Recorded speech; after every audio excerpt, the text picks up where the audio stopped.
ce monde, chaque chose a son contraire. Mais si d'un côté il y a le bien, de l'autre il y a le mal. Ainsi on peut citer l'amour, la haine, la vérité, l'incrédulité, le mensonge, la vie et la mort, les ténèbres et la lumière. Bref, la liste n'est pas exhaustive. Il y a la lumière, il y a aussi les ténèbres. Mais que veut dire ces deux concepts? Peut-on me donner l'explication? Selon ton dictionnaire, la lumière est définie comme un rayon d'un monde des corps perçus par l'œil ou encore l'éclat solaire. Elle a pour synonyme lueur et bien d'autres. Sachez une chose, bien-aimée, le naturel est un type spirituel. C'est pour cela que pour expliquer les choses spirituelles, Jésus a pris des exemples sur le processus de la vie courante dans le naturel.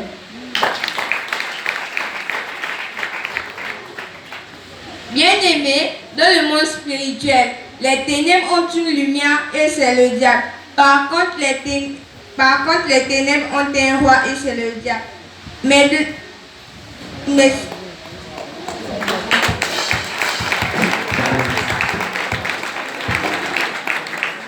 La plus grande majorité des personnes préfèrent les ténèbres et vivent par leur conscience. Car on ne rencontre plusieurs personnes résultant à diable. Mais autres personnes, elles se font dans les bars, dans les boîtes de nuit et autres.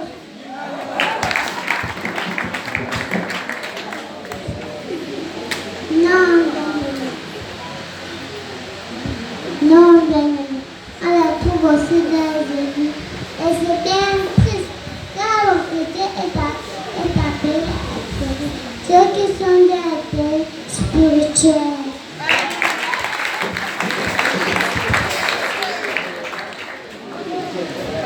dans Matthieu chapitre 5, verset 13, Jésus dit que nous sommes la lumière du monde. Mais nombreux parmi nous qui sont censés être la lumière du monde s'opposent fortement à cette lumière, car l'hypocrisie, la médisance, la haine, l'amour de l'argent, le faux témoignage, les désirs de la chair et bien d'autres ont rempli les cœurs de plusieurs.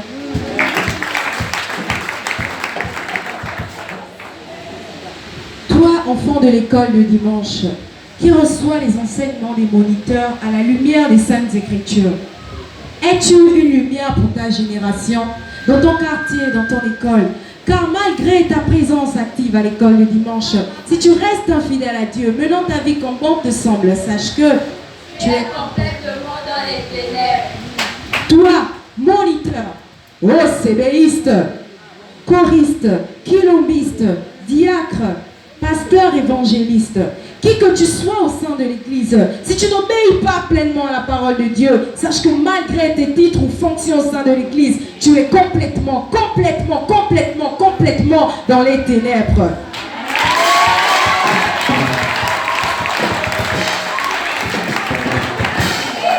Dieu a besoin de ceux qui l'adorent en esprit et en vérité, et non ceux qui l'adorent que par des lèvres, le corps bien éloigné de lui. Toi qui viens d'écouter ce message, es-tu une lumière pour ton entourage, dans ton lieu de travail, dans ta maison, dans ta famille, partout et ailleurs, où tu es complètement englouti par les ténèbres? Dieu veut que tu sois une lumière dans ce monde corrompu. Alors, médite là-dessus.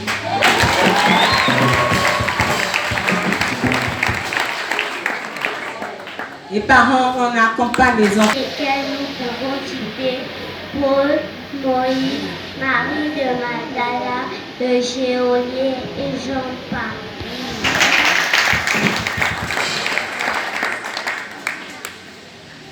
Après avoir tué un esclave hébreu, après avoir tué un Égyptien qui maltraitait un esclave hébreu, Moïse s'enfuit à Madian, où 40 ans après, il fit la rencontre avec Dieu sur le mont Horeb. Depuis ce jour, Moïse devint une lumière pour le peuple d'Israël, car il fit sortir d'Égypte tout le peuple hébreu. Même pour les générations après lui, il a toujours été une référence.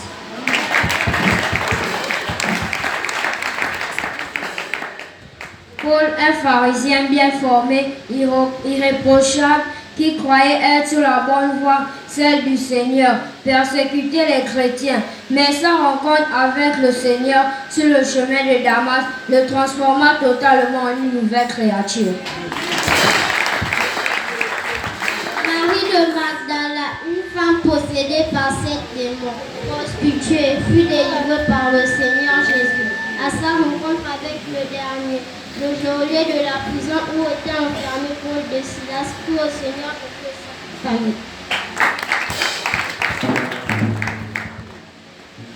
Cet individu qui sont passés des ténèbres à la lumière de la puissance de Satan à Dieu et qui ne sont plus retournés à leurs actes anciens et qui étaient devenus de nouvelles créatures et qui marchent de gloire en gloire dans l'œuvre du Seigneur.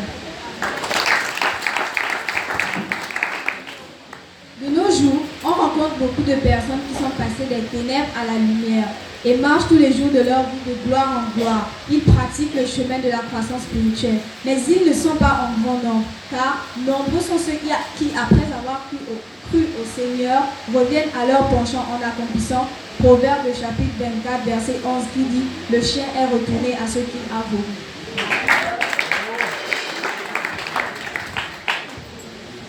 Dans 2 Corinthiens 6,14, l'apôtre Paul pouvait dire « Ne vous mettez pas avec les infidèles sous un joug étranger, car quel rapport y a-t-il entre la justice et l'iniquité ? Ou qu'il y a de commun entre la lumière et les ténèbres? Ainsi, il n'y a pas de proposition d'intermédiaire. Soit on appartient totalement à Christ, soit on est au service de notre ennemi, le diable. » Certains parmi nous ont tous deux pieds plongés dans les ténèbres. L'autre a un pied dans l'église, l'autre dans le monde. Ce sont ceux qui font les combines païennes avec ceux qui ne connaissent pas le Seigneur. Au lieu d'être porteurs de lumière, ils se laissent entraîner par ces gens. Bien-aimés, toutefois nous avons des moments de confession. Mais très vite, nombreux reviennent à leur penchant, voulant aussi au pied la puissance de Jésus. Croyez-vous que Dieu laisse impunir de telles personnes? Non! Quand on est réellement passé des ténèbres à la lumière, on reflète Jésus par ses actes, sa manière d'être, de se comporter, bref pour sa vie quotidienne. Quiconque se dit être dans la lumière, et même sa vie comme bon lui semble, est totalement absorbé dans les ténèbres.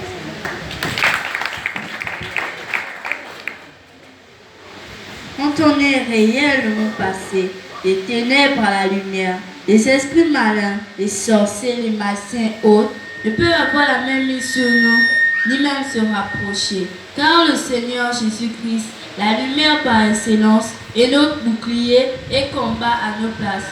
Tout ce dont peut faire nos ennemis sera donc nul et sans effet.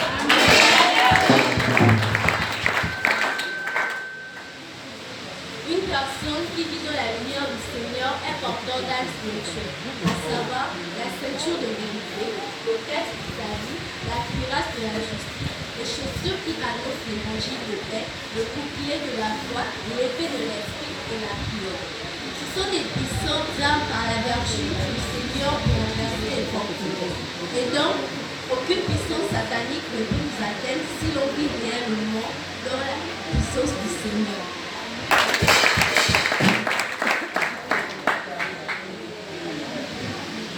Par contre, ceux qui vivent dans les ténèbres sont des fois faciles pour le diable, qui fait de tout ce qui bon lui semble, en souillant leur vie, les salissant spirituellement pour qu'ils soient rejetés par Dieu.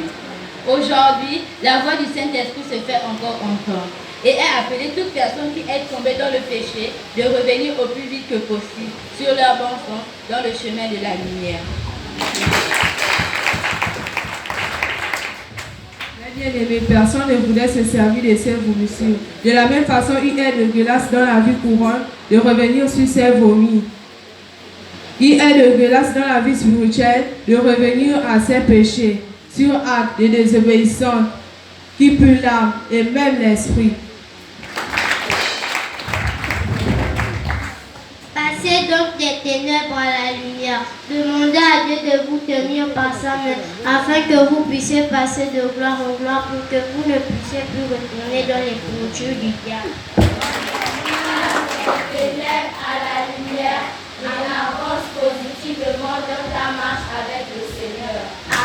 Un appelant pour les enfants. Et tu vas chez le boutiquier et tu m'achètes 2 galettes de chocolat plus 2 croquis. Ah, Martine, moi je viens de rentrer des cours. Je suis fatiguée. Dans 5 minutes, ma nouvelle série. Dans 5 minutes, un nouvel épisode de ma série préférée, Les mensonges de l'amour, va commencer sur Imagie. Ah ça, Rosette, toi qui n'as même pas 9 ans, tu suis Imagie. Je suis persuadée que tu es scotché sur Novelas. Et où est le mal dans tout ça? Je t'informe que sur Novelas, j'aime la série Marina. Rosette, ces séries sont réservées pour de grandes personnes. Si tu étais ma propre petite soeur, j'allais te fouetter. Je vais en parler de cette histoire à tes moniteurs de l'école de dimanche. Oh mon Dieu, quelle génération!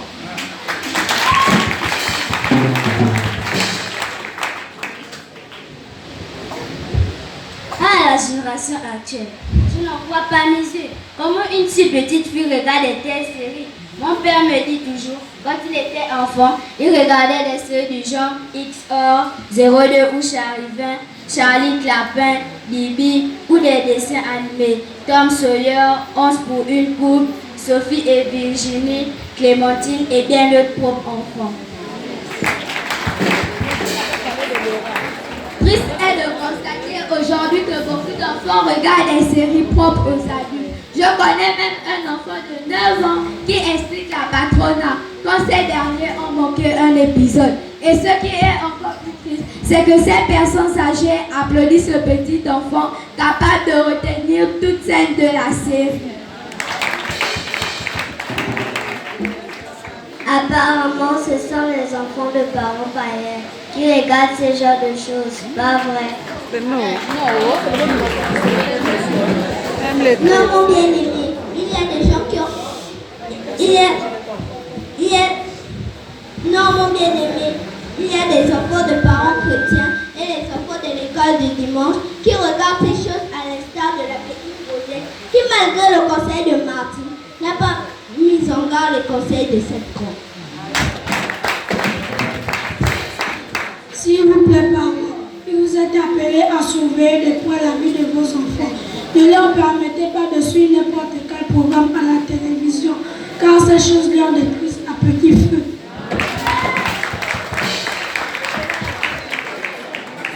Dans les temps anciens, c'était ceux qui n'allaient pas à l'école, qui avaient un langage déplacé. Mais de nos jours, malgré les études qu'ils font, bon nombre d'enfants ont un langage carrément déplacé.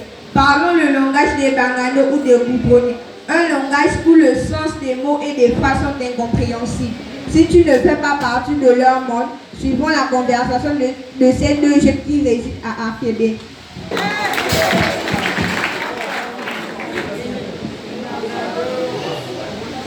Manissa was quoi? Je suis là, Maniseto.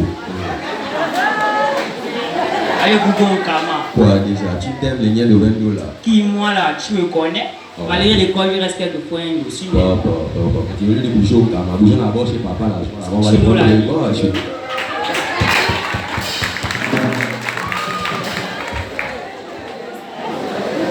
Avec un langage qui pourra même les embaucher. C'est pour cela que plusieurs jeunes de nos jours ne sont pas retenus après avoir passé un test à cause d'un français tordu. Vraiment! C'est vrai! Ah, c'est vrai! Chers parents, vous êtes tenus à éduquer vos enfants à la lumière des Saintes Écritures. Car si vous ne le faites pas, c'est la rue qui va les récupérer et leur donner de faux enseignements inspirés par notre ennemi Satan pour la destruction de leur âme.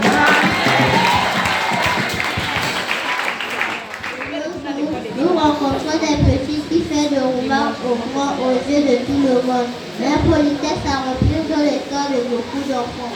Ceci n'est que l'action du diable. Dans la génération d'aujourd'hui, la plus grande majorité des enfants préfèrent mettre en pratique les conseils de leurs amis que d'obéir à leurs parents qui l'ont mis au monde.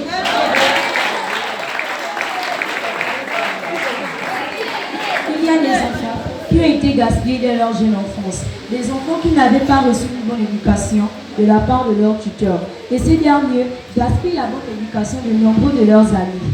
Mais il y a bien des enfants qui ont reçu une bonne éducation de la part de leurs parents. Mais une fois arrivés à l'école, ces derniers se laissent influencer par leurs amis et finissent par se détourner du droit chemin que leur enseigne leur culture. Avec qui tu marches.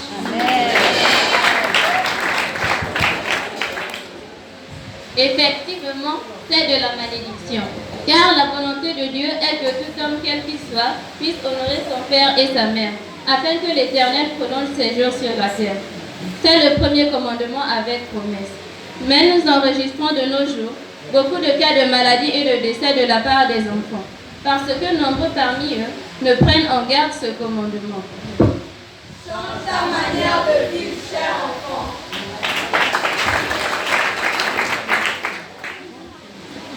Il n'est pas aussi rare de remarquer que dans les bus, les élèves parlent haut et fort jusqu'à déranger les autres clients. Parmi lesquels il y a des gens qui sont promotionnels à leur père, mère, grand frère, grande sœur, même grand-père ou grand-mère. Quelques-uns parmi eux parlent de l'école ou alors de ce qui est ici, car la plus grande majorité tient des propos impudiques, déplacés, souillés et insensés. Ah, quelle génération! Dernièrement, dans un taxi-bus, un élève s'est permis de draguer une élève aux yeux de tous les adultes qui étaient dans ce bus. Arrivé à destination, le garçon a demandé à la fille de lui communiquer son numéro de téléphone. Sans aucune résistance ni hésitation, elle lui passa son numéro. Un vieux, rempli de cheveux blancs, ne faisait que remuer la tête en signe de mécontentement. Arrivé à sa destination, il laissa échapper un souffle et des paroles désespérantes, disant « Quelle génération du jamais !» Ce n'est que dans nos États que l'on laisse passer ce genre de choses. Comment deux élèves peuvent-ils s'imposer dans le bus, criant, riant, rouspétant haut et fort, allant jusqu'à draguer même, s'en foutant pleinement des autres passagers ou clients? Sous d'autres cieux, ces élèves auraient reçu des blâmes, et s'ils auraient mal répondu, ils auraient reçu une...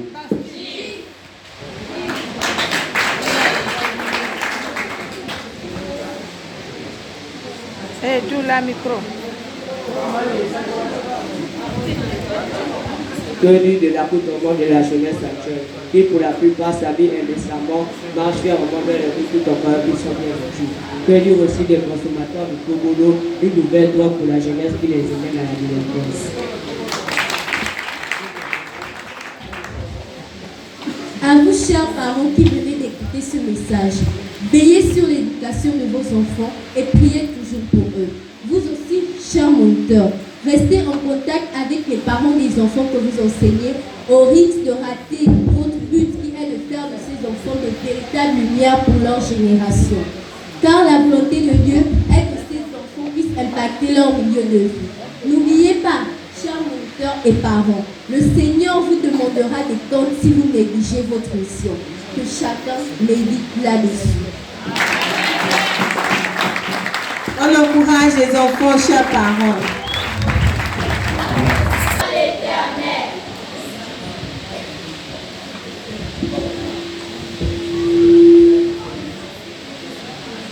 Mon bien-aimé, peux-tu me dire qui avait dit cela?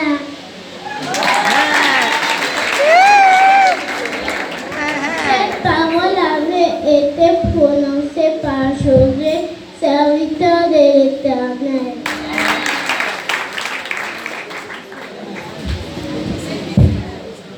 Josué est celui qui a dirigé Israël après la mort de Moïse, serviteur de l'Éternel. Un jour, Josué a mis les enfants d'Israël devant un feu accompli. Leur demanda qui deviennent-ils servir. Alors, posant cette question, Jésus voulait leur faire comprendre que le Dieu d'Israël, le Créateur du ciel, est contre tout sacrifice, c'est-à-dire le mélange de ce qui est de Dieu et ce qui est de notre ennemi, le diable. Josué leur dit de marcher dans la crainte de l'Éternel et de servir l'Éternel avec intégrité et fidélité, faisant disparaître les faux dieux et les dieux étrangers.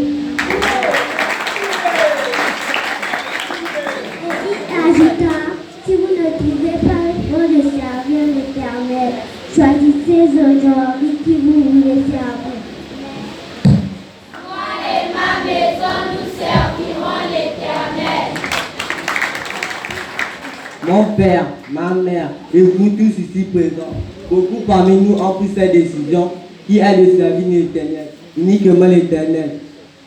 Mais notre présence en ce lieu est signe de cet engagement. Mais avons-nous jusqu'à aujourd'hui respecté le dit engagement? Ah, qu'est-ce qu'il faut encore dire, mon bien-aimé? Il n'y a qu'à regarder la vie des fidèles de cette paroisse pour dire que la majorité n'a pas vraiment respecté cet engagement.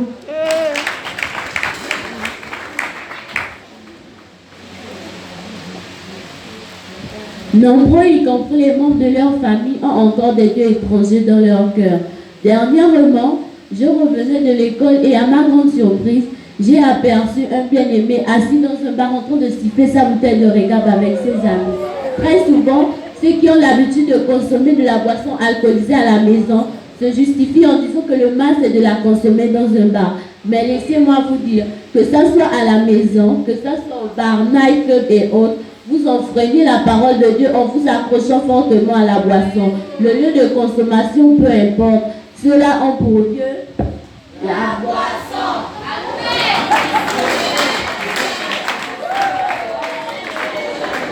Certains cherchent encore des propos injurieux, des politesses. Ils ne peuvent passer une journée sans chercher des contrôleurs. Ceux-là ont deux dames, des litiges. Ceux-là ont pour Dieu. Litige.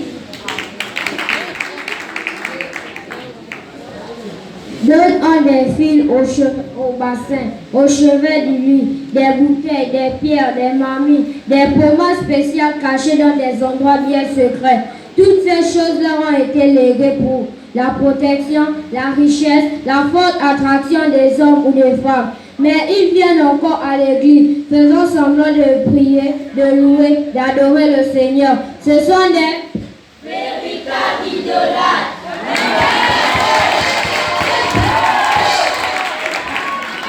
On y trouve des groupuscules ou encore des clans dans différents organes de la parole.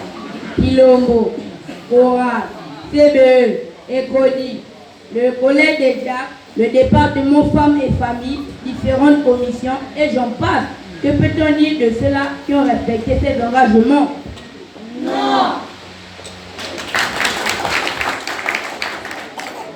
Les papas les mamans que ceux qui tiennent des séances d'éducation et de prière à la maison avec les enfants lèvent tout simplement leurs mains.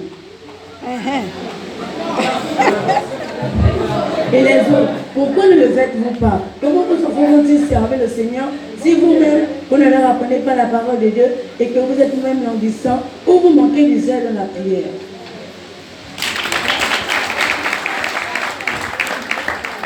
La parole de Dieu nous dit, malheur à celui qui fait œuvre à l'Éternel et qui ne accomplit pas.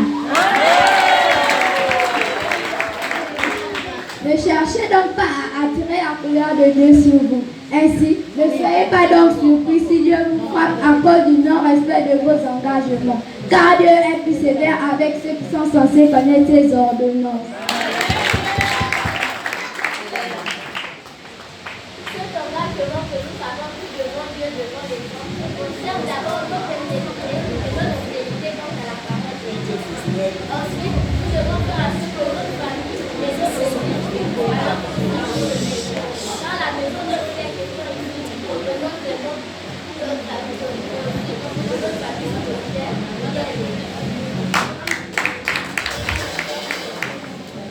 Notre prière est que le Seigneur puisse venir au sanctuaire les fidèles qui jusqu'à l'heure respectent ses engagements et qui lui sont fidèles et qui par la suite enseignent cette fidélité aux membres de leur famille.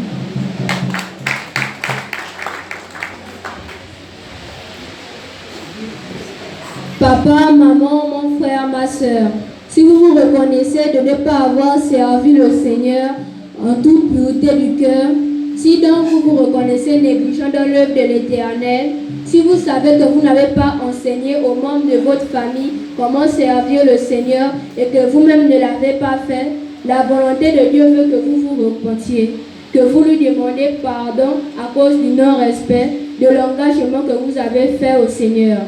J'appelle ici le pasteur responsable et de l'annexe pour faire une prière par rapport à ce sujet. Moi et ma maison, nous servirons l'Éternel.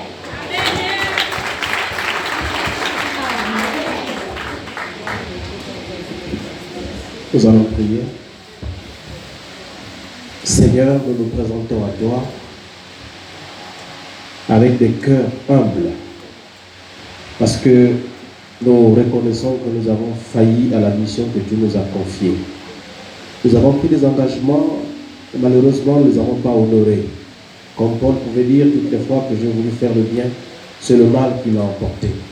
Apprends-nous, Seigneur, à respecter nos engagements, comme nous le faisons dans le monde courant. Apprends-nous, Seigneur, à être toujours fidèles à nos engagements. Seuls nous ne pouvons pas nous en sortir, mais avec une dose de ton Esprit Saint, nous sommes capables, Seigneur, d'être des véritables lumières. Jésus-Christ, viens et transforme-nous. Donne-nous les moyens nécessaires pour accomplir toujours nos vœux, pour que nous soyons, oh notre Dieu, en harmonie avec toi. Sois loué, sois exalté. Merci pour ton pardon que tu as accordé à tout parent qui a failli à sa mission. Au nom de Jésus. Amen. Et Cosy Animation. Tu m'as donné tes pleurs, ton amour, ta vie, Seigneur, tes larmes sucrées, ton sang pour me sauver, que je n'oublie pas. Avec toi, j'ai toujours des années-lumière en mon cœur, malgré les ténèbres de ce monde si triste qui se meurt. Le jour de ton sacrifice, tu me connaissais déjà, puisque Dieu m'avait déjà choisi pour toi. Je t'aime comme tu m'aimes, comme on se ressemble. Un jour viendra où nous serons rassemblés ensemble. C'est dans la crainte, l'indifférence, sans amour pour moi, que j'ai passé ma vie à attendre. Mais j'ai gagné l'amour de toi. Tous les joyeux du monde perdent leurs éclats. Seule ta lumière divine m'éclaire et dirige mes pas. Tu connais par cœur ma vie, mon histoire. Mes louanges et je parle toujours de toi. J'ai vu dans tes yeux l'eau de la tendresse qui va du pardon en perdant ta vie pour moi. Tu es la promesse, la parole, la vie. Et c'est avec toi que je veux vieillir. Pour toi, Jésus que j'aime. Amen.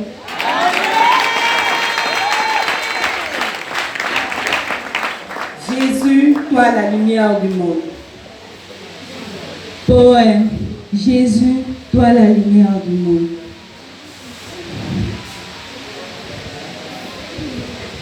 Toi qui fis les deux grands luminaires, le plus grand luminaire pour éclairer, pour présider au jour, le plus petit luminaire pour présider à la nuit. Sans oublier les étoiles, oui, tu les as établies. Et tous ceux qui sont dans ce monde n'ont pas de lumière.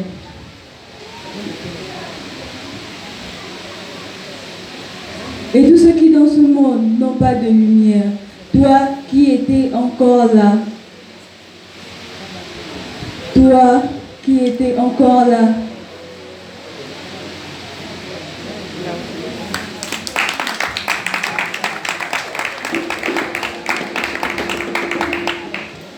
Jésus, la vraie lumière. Poème. Jésus, la vraie lumière. Confus dans l'obscurité, dans la sombre lueur des enfants de ma mère. Pendant 9 mois de gestation, ma seule lumière était toi, Jésus-Christ. Né sous des milliers de projecteurs pour éclairer les médecins, les sages-femmes et aussi l'anesthésiste, afin que mon arrivée dans ce monde soit sans dégâts majeurs. Cet éclairage artificiel ne m'a pas fait savoir la différence du jour ou de la nuit. Mais Jésus, tu éclaires, mais pas Jésus, tu éclaires, mais pas le jour. Ce soleil qui jusqu'aujourd'hui n'illumine pas assez ma vie au point de m'empêcher de chanceler, de tomber, de me perdre. Que puis-je dire encore? Mais il a fallu bien plus encore pour que mes yeux reconnaissent le soleil qui brille le jour. Oui, tu as créé le soleil pour éclairer mes pas le jour. Ce soleil qui juste pour éclairer mes pas le jour.